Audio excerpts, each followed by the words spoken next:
시진핑 주석이 곧 실각할 거라는 괴소문이 퍼지고 있습니다. 중국 당정군의 3대 체제 가운데 이미 군 통제력을 잃었고 오는 8월 열리는 사중전회에서 공산당과 정치에서도 퇴진할 거라는 겁니다. 이러한 소문은 6월 18일 뉴욕 포스트에 보도됐고 6월 30일 대만의 자유시보 등은 이를 집중 보도했습니다. 자유시보는 시진핑이 인민해방군 내부에서 장유샤 중앙군사위 부주석 세력을 제거하려다 실패했다고 말입니다. 시진핑은 측근인 허웨이 등과 мя오화를 각각 중앙군사위 부주석과 이원으로 임명했으나 이들 모두 숙청되거나 해임됐다는 거예요.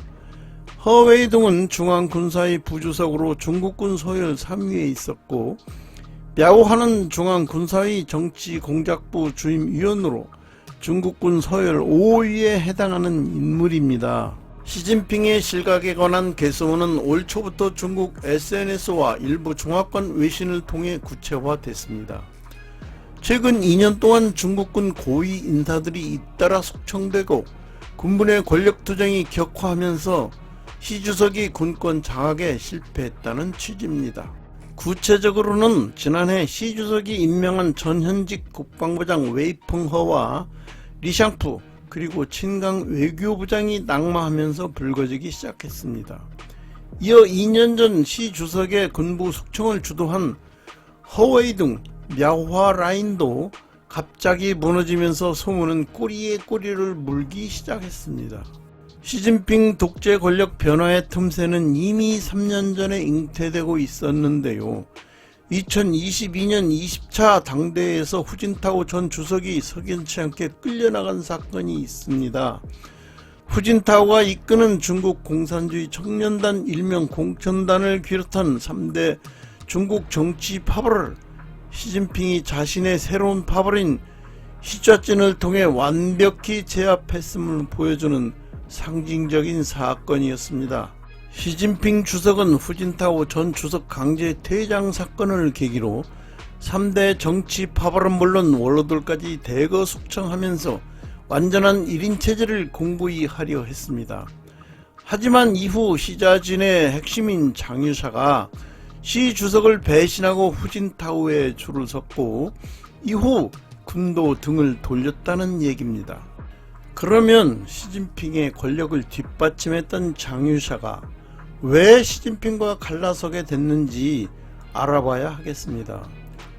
시진핑의 아버지 시중신과 장유샤의 아버지 장중신은 모두 중국 혁명 1세대로 1940년 국국내전 당시 전우였습니다. 시진핑과 장유샤는 혁명 2세대로 집안 대대로 우정을 키워온 사이였습니다. 두 사람 모두 아버지가 숙청당했고 문화 대혁명 시기 박해를 받아 고통과 가난 속에서 두 사람의 관계는 더욱 돈독해졌습니다. 장유샤는 시진핑 집권 초기 시진핑의 경호를 책임질 정도로 막역한 관계였는데요.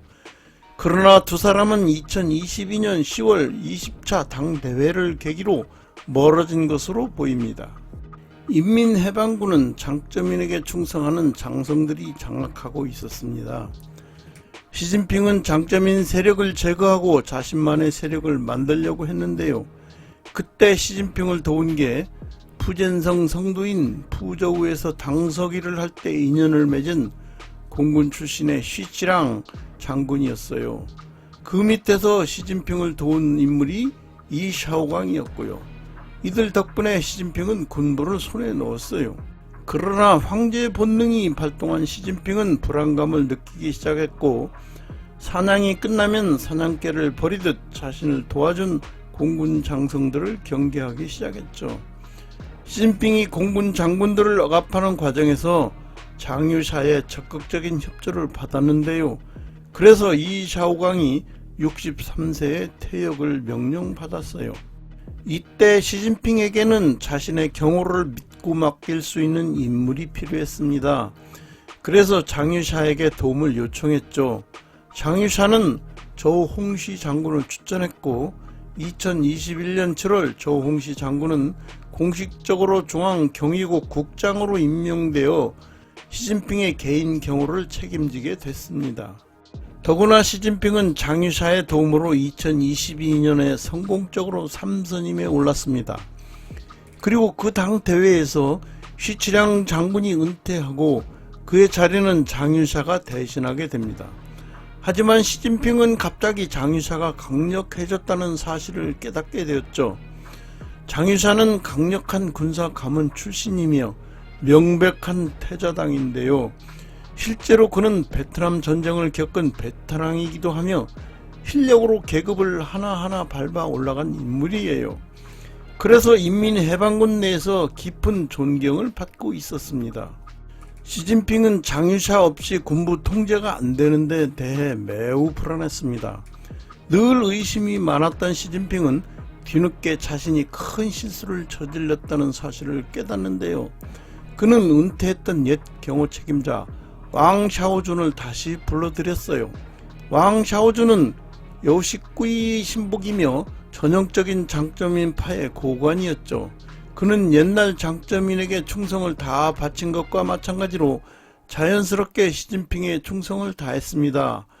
여우식구이, 차오칭, 왕 샤오준이 중국 공산당 최고 지도자 장쩌민, 후진타오, 시진핑을 각각 경호 책임을 졌던 인물이었습니다.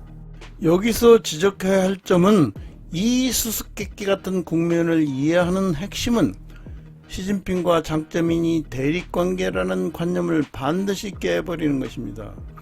장쩌민과 시진핑 간에는 대립관계가 아니라 이익이 관련되는 사제관계라고 보아야 합니다. 장쩌민과 시진핑은 한 몸이고 두 사람은 정치적으로 고도로 합체되어 있다는 것이죠. 이것이 현재 중국 정치를 파악하는 관건입니다. 시진핑은 장쩌민의 의발을 전면적으로 계승했고 여러 장쩌민파의 인사들은 시진핑의 문화로 들어갑니다.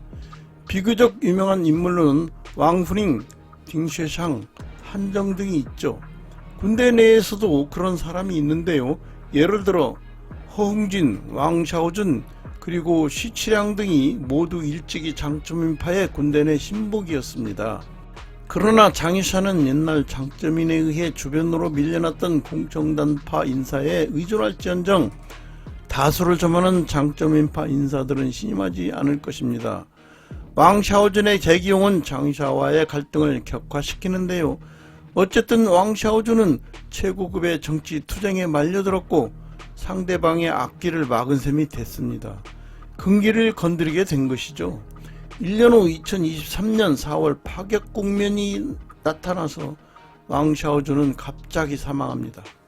그런데 때마침 2023년 4월 중국 로켓군 내부 정보 보고서 유출 사건을 빌미로 시진핑이 장유샤의 최측근인 리샹푸 전 국방부장과 왕 허빈 등 로켓군 전략지원부대의 핵심 장성들을 대거 숙청했습니다. 하지만 최종적으로 이들의 배후 세력인 장유샤를 겨누고 있었죠. 이는 장유샤에게 극심한 모욕감과 압박을 주었습니다. 시진핑과 덩샤오핑 일가, 홍얼다이와의 갈등은 양측 사이의 원한 관계 외에도 개혁개방 노선을 거부하고 중국 특색 사회주의 노선을 내세운 시진핑의 정책도 작용하고 있습니다. 시진핑은 문화 대혁명의 직접적인 피해자입니다. 원로 세력에 대한 그의 정치적 반감은 개인적 경험에서 비롯된 것으로 여겨지는데요. 시진핑이 9살이었을 때 아버지 시중신이 반당 분자로 몰려 투옥되고 가족 전체가 박해를 받았습니다. 시진핑 본인도 13세에 문화 대혁명에 반대하는 발언을 했다는 이유로 중앙당교에 감금됐습니다. 이 시기 다른 흥얼다이들은 군복무나 유학 기회를 잡은 반면 시진핑은 산간 오지로 보내져 노동을 했습니다. 덩샤오핑은 시중신의 복귀를 허용했으나 베이징으로 돌아오는 것은 허락하지 않았죠. 이처럼 아버지 세대부터 겪은 수모와 고통은 시진핑이 덩샤오핑 시대의 흥얼다이 전반에 대해 반감을 갖게 된 계기로 작용했습니다. 그러나 시진핑은 당 내부의 사다리를 오를 때마다 계속해서 고개를 숙였습니다. 시진핑은 하방에서 벗어나 10번째 시도 끝에 공산당원이 되고 나서도 사람들의 눈에 띄지 않기 위해 처신의 각별의 신경을 썼습니다. 그의 붉은색보다 더 붉게 된 야심을 누구도 짐작하지 못했죠. 1976년 마오쩌둥이 사망하고 나서 중국 공산당은 독재자가 될 가능성이 있는 인물이 권력을 잡는 일을 막기 위해 온갖 노력을 다했습니다. 후진타오와 장쩌민의 후계자를 둘러싼 계파 갈등은 결국 정치적 기반이 약한 제3의 인물을 주석의 자리에 올리는 타이완으로 귀결됐는데요. 시진핑은 비교적 수수하며 자기 주장이 약하여 조종하기 용이한 인물로 평가받았기 때문이었습니다. 시진핑의 등장은 어찌 보면 역사의 흐름일런지도 모릅니다. 조조 역시 속내를 숨기며 권력을 찬탈했듯이 조조는 사마의를 오랫동안 경계했음에도 불구하고 하이에나를 길러 화근을 스스로 자초한 어리석음을 탓해야 할까? 늘 역사가 그렇듯이 중국 공산당조차도 시진핑의 붉은 속마음을 모르고 후계자로 지목하고 말았으니 말이에요. 집권 후에 시진핑은 이전까지와는 전혀 다른 모습을 보였습니다. 정적을 제거하기 위해 반부패라는 카드를 꺼내들고 저우융캉, 보시라이, 링지와 등을 비롯해 150만 명이 넘는 당원을 숙청했습니다. 집권 2년이 다 되어갈 무렵 그는 확실하게 권력을 틀어줬어요. 시진핑이 공산당 총서기직에 오른 후인 2017년 중국 당국은 덩샤오핑 손녀사위 우샤오후이 안방범 회장을 체포해 중형을 선고했습니다. 혁명 2세 흥얼다이 정치는 덩샤오핑 시절의 유산이죠. 시진핑은 권력을 강화한 후 흥얼다이들을 철저히 견제했는데요. 시진핑이 1인 독재 체제를 강화하면서 흥얼다이들도 정치 무대에서 하나 둘 사라졌어요. 덩샤오핑의 장남 덩푸팡, 류사오치의 아들 류얀, 후진타오의 아들 후하이펑, 원자바오의 아들 원잉숭, 자오지앙의 아들 자오더 등도 권력에서 멀어지거나 탄압을 받았습니다. 시진핑의 독재적 행태에 불만을 품은 흥얼다이들은 집단 반발하며 장유샤를 구심점으로 모이고 있습니다. 장유샤는 자신이 지지하고 보호해준 시진핑으로부터 측근 인사들이 숙청당하자 한동안 공식 석상에서 나타나지 않을 정도로 심리적 충격이 컸던 것으로 알려졌는데요. 하지만 지난해 하반기부터 변화의 조짐이 포착됐어요. 해방군 내부에서 두터운 신임을 받고 있었던 장유샤가 심리적 충격을 극복하고 본격적인 반격에 나섰습니다. 군 감찰 당국인 중앙군사위 기술검사위원회의 반부패 숙청이 시진핑 측근 세력인 제31군을 향하기 시작한 것이죠. 제31군은 시진핑이 오랜 공직 생활을 하며 기반을 닦은 푸젠성에 주둔했는데요. 시진핑의 최측근인 중앙군사위 위원 мя오화 역시 제31군 출신이었어요. 지난 3월 전국인민대표대회 폐막식에서 장유샤는 시진핑을 등지고 돌아보지 않는 모습이 포착되며 양측의 갈등이 수면 위로 드러났습니다. 지난해 11월 그동안 장유샤 측근의 숙청 작업을 주도해온 мя오화가 오히려 심각한 기율 위반으로 직무가 정지돼 체포됐고 올해 5월 전국인민대표대회 대표 자격도 박탈당했습니다. 2023년 мя오화와 함께 군숙청을 이끌었던 군사위 부주석 허웨이동은 공개 석상에서 자취를 감췄습니다. 시진핑 측근의 мя오화, 허웨이동이 모두 불미스러운 의혹에 휘말린 상태죠. 현재 군사위 내에 장유샤 파벌은 장유샤 본인을 포함해 류전리, 장성민 등 3명이 모두 건재합니다. 경제마저 시진핑의 편은 아니었습니다. 시진핑의 집권 전에는 중국의 GDP 성장률이 10%대였어요. 그런데 시진핑이 장기 집권을 완성한 직후에는 5%대로 떨어졌죠. 올해는 4%대로 전망되고 있습니다. 시진핑은 2012년 집권하자마자 중국몽과 2013년 1대1로의 시작으로 아시아 아프리카 국가들을 비제 함정에 빠뜨렸죠. 그리고 2020년 코로나 팬데믹 때는 봉쇄 정책으로 글로벌 제조업 공급망을 혼란에 빠뜨렸습니다. 더구나 시진핑의 강력한 부동산 대출 규제로 헝다 사태까지 일어났는데요. 아직도 미분양된 아파트가 1억 채나 됩니다. 음모론에 의하면 헝다그룹은 장점인의 상하이방과 후진타오의 공청단을 배경으로 했기에 시진핑의 견제를 받았다고 합니다. 최근엔 세계 전기차 시장을 제압한 비아디마저 과대한 부채로 위기에 봉착했는데요. 대규모 가격 할인으로 안간 힘을 쓰고 있으나 6년 전 헝다 사태와 유사한 경로를 밟을 것으로 예측되고 있어요. 제3, 제4 헝다 사태 위험 국영기업이 줄이어 대기하고 있습니다. 시진핑의 실각설이 나도는 가운데 시진핑 국가주석이 브라질 리우데자네이루에서 열리는 17자 브릭스 정상회의에 불참하기로 했는데요. 2009년 미국 주도 질서에 맞서는 반서방 국가연합 성격의 브릭스 출범 이후 정상회의에 한 번도 빠진 적이 없었기 때문에 중국 권력 내부에 이상기류가 있는 것 아니냐는 의문도 제기되고 있습니다. 권력 투쟁의 와중에 장기간 국내를 비우기 힘든 속사정이 있는 것 아니냐는 말입니다. 부핑에 있는 시중신 기념관이 관종혁명 기념관으로 개명된 점도 간과할 수 없습니다.